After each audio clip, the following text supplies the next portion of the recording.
Morning बच्चों, this is class 9 online video message करना जैसा न्यू फ्रेंड्स टीचर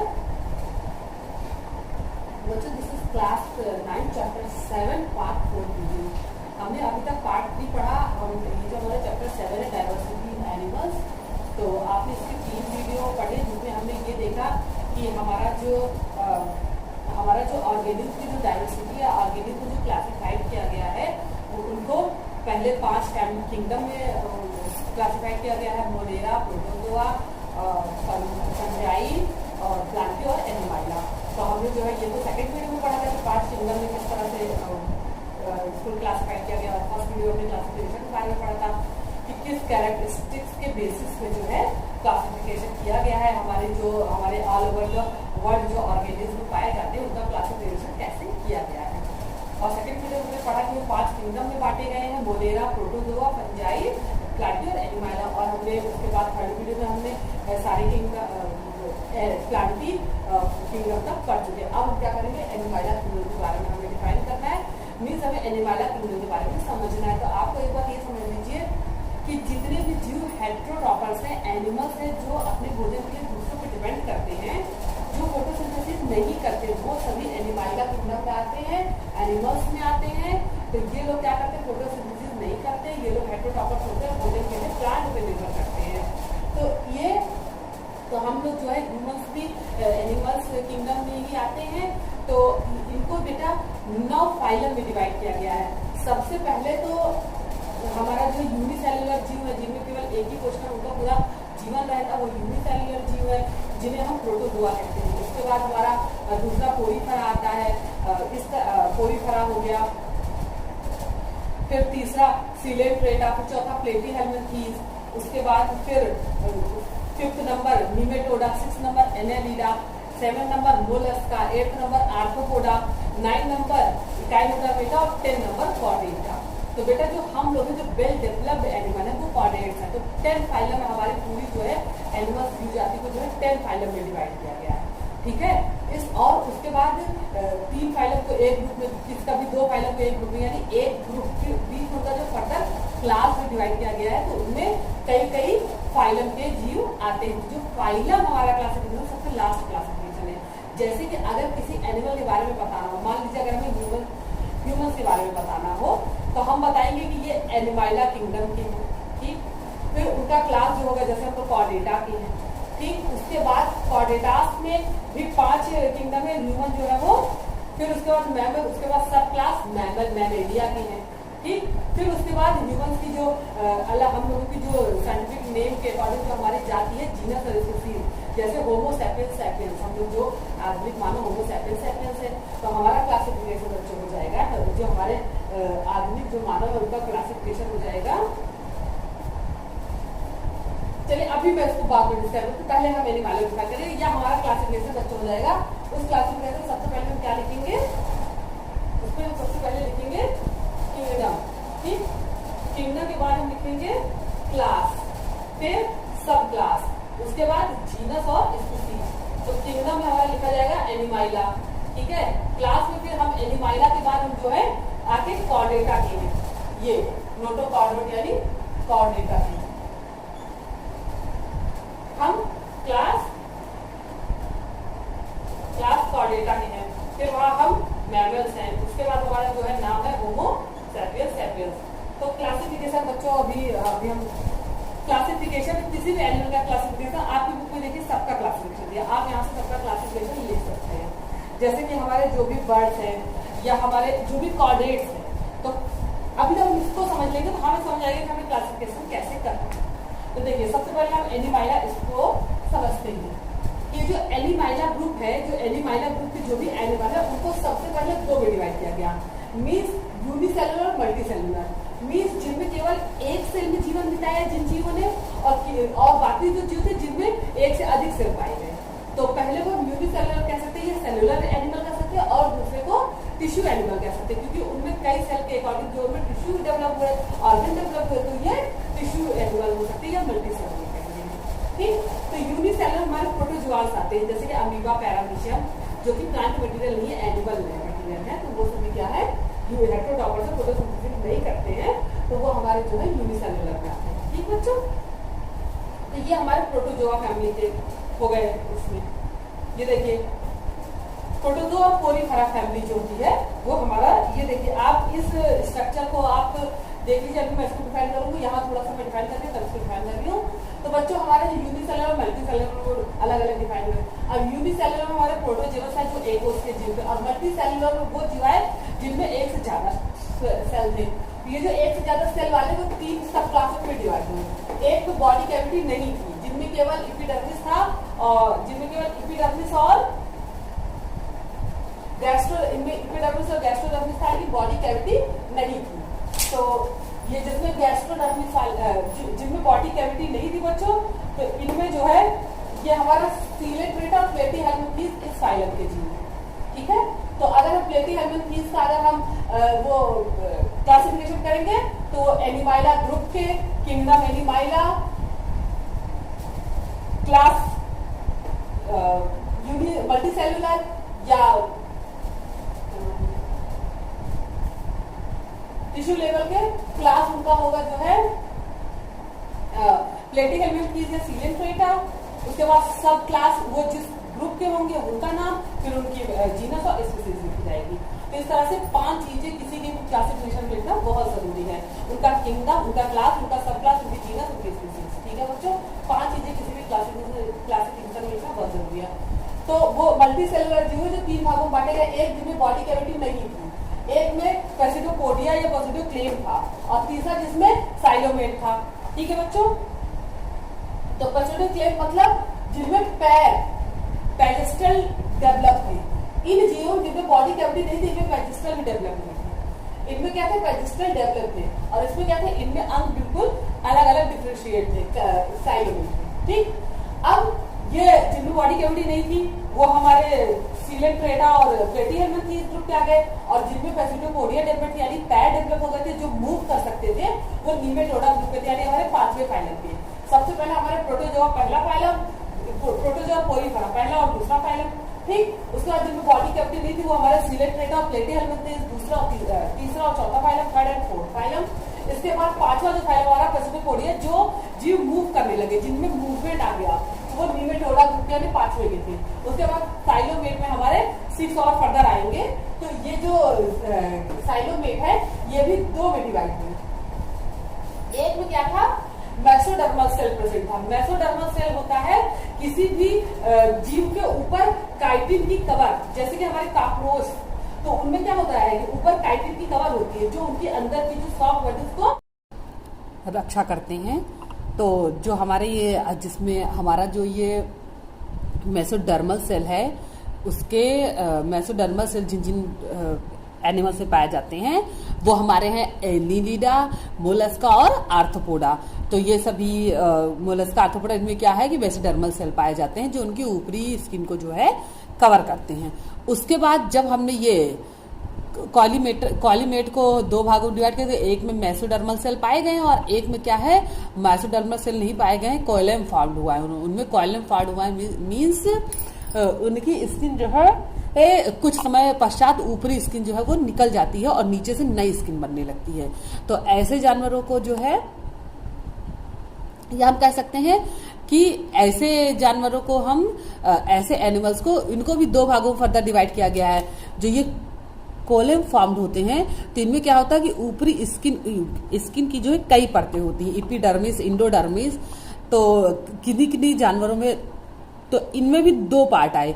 एक ऐसे जो नॉन नोटोकॉर्ड थे जिनमें मींस इनमें जो एपिडर्मिस जो था वो लेयर, एक लाइफ में एक लेयर जो है एपिडर्मिस अच्छे से डेवलप नहीं थे। इनमें क्या होता है कि जो ऊपरी वाली एपिडर्मिस होती है वो परत चिटक के निकल जाती है और नीचे से जो इंडोडर्मिस है तो वो एपिडर्मिस का रूप ले लेती है।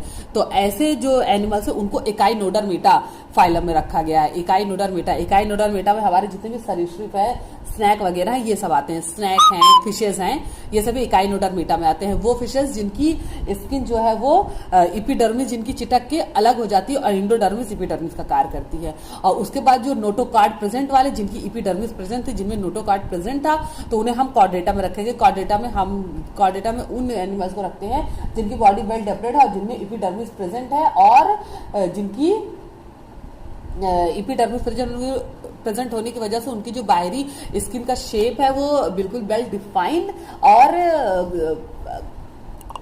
डिफाइंड है और उनमें जो है पोर्स पाए जाते हैं। जो बॉडी का वाटर एक्सेस वाटर होता है वो पोर्स के द्वारा बाहर जाते हैं और उसके साथ हार्मफुल सब्सटेंस भी जाते हैं।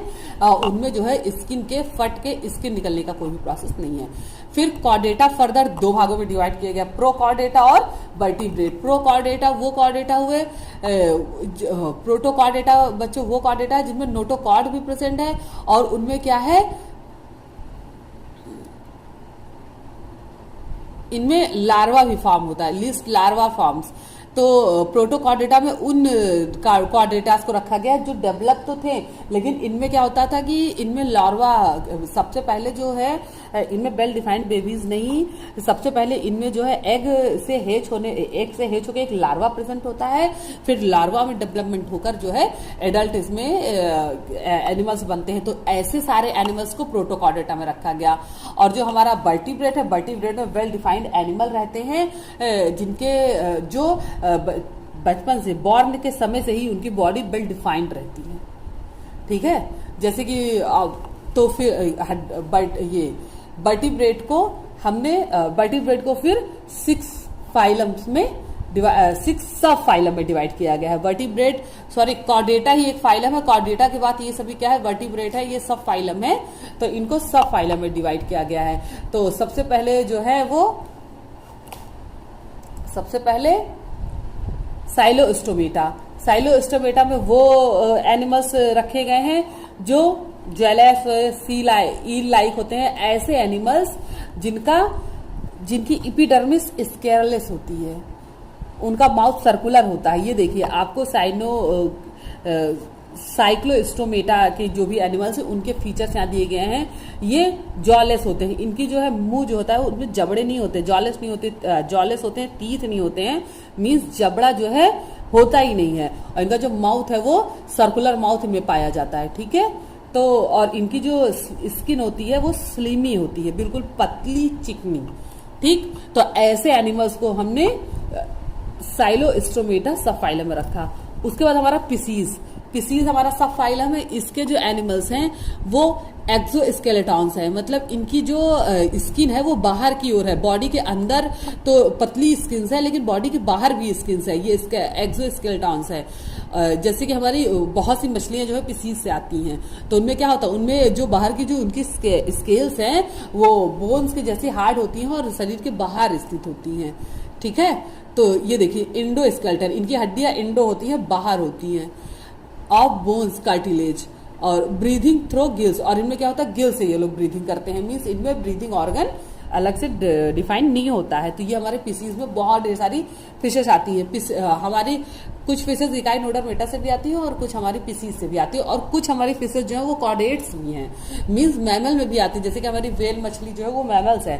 तो इस तरह से मछलियां कई फाइलम में अलग अलग डेवलप हुई हैं। ठीक, उसके बाद हमारा जो तीसरा सब फाइलम है वो है एम्फीबिया।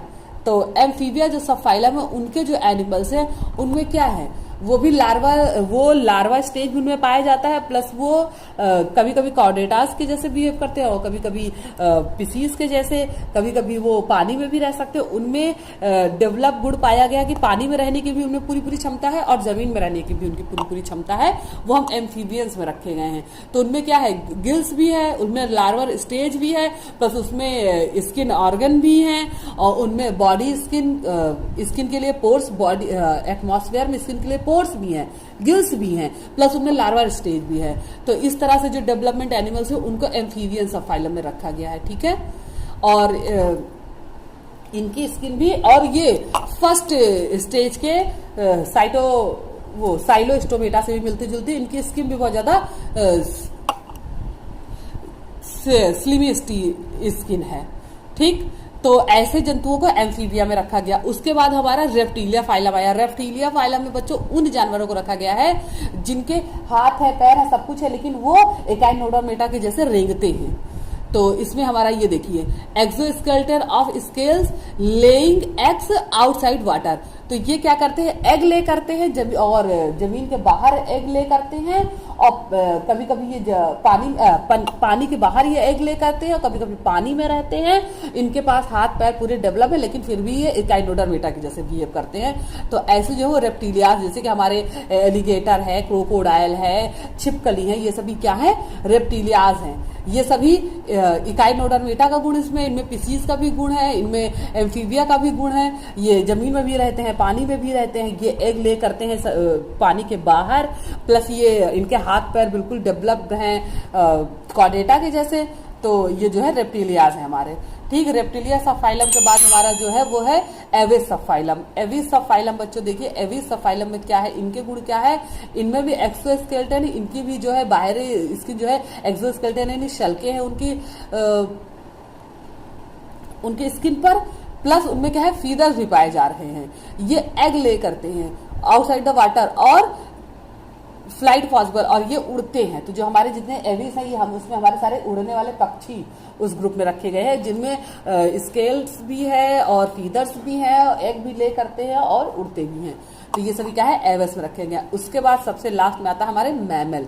तो मैमल का क्या गुण है बच्चों, इनके एक्सोस्केलेटन है, इनकी बाहरी स्किन जो एपिडर्मिस एकदम वेल डेवलप्ड है।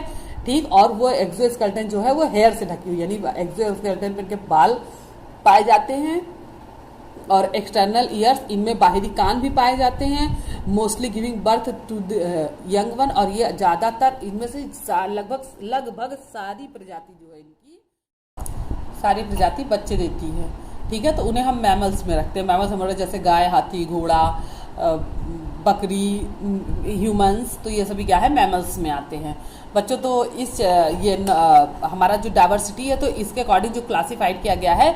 अब उसके लास्ट में हमारा जो टॉपिक है वो है नॉमेनक्लेचर। नॉमेनक्लेचर बच्चों होता है,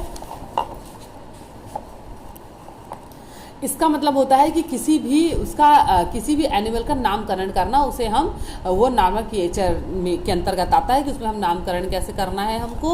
तो जैसे कि हमने पहले भी वीडियो में हम बता ही चुके हैं कि सबसे पहले उसका किंगडम लिखते हैं, किसी भी एनिमल स्पीसीज का उसका किंगडम लिखते हैं, फिर उसके फाइलम, फिर सब फाइलम, और फिर उसके बाद उसकी जीनस और स्पीसीज लिखते हैं। तो बच्चों फाइलम, सब फाइलम और ये सब लिखने के बाद जीनस स्पीसीज लिखने के लिए जो है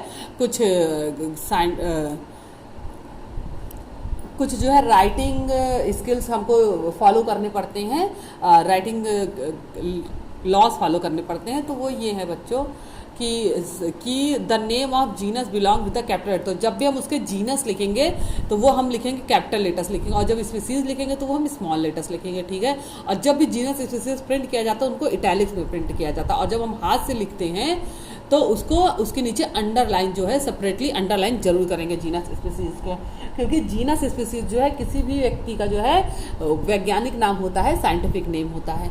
ठीक है बच्चों, तो ये जो आपका चैप्टर है डाइवर्सिटी अब आज कंप्लीट हो गया है। तो आई होप सभी बच्चे अपना वर्क पूरा कर लेंगे। सारे जो बीच के एक्सरसाइज आपको फॉलो कराए गए थे, और एक्सरसाइज में आपका ये देखिए आपको एक्सरसाइज की जो 6 क्वेश्चन है इसको सभी लोग अपनी अपनी कॉपी में कर लेंगे। नोट्स आपको प्रोवाइड किए जा चुके हैं, सबने नोट्स बनाए ही है, तो आपको एक्सरसाइज करने में ज़्यादा प्रॉब्लम नहीं होगी। तो आई होप सभी बच्चे अपना वर्क पूरा कर लेंगे। सभी लोग अपना वर्क पूरा कर लीजिए, चैप्टर 7 तक वर्क कंप्लीट कर लीजिए। Good luck for your homework.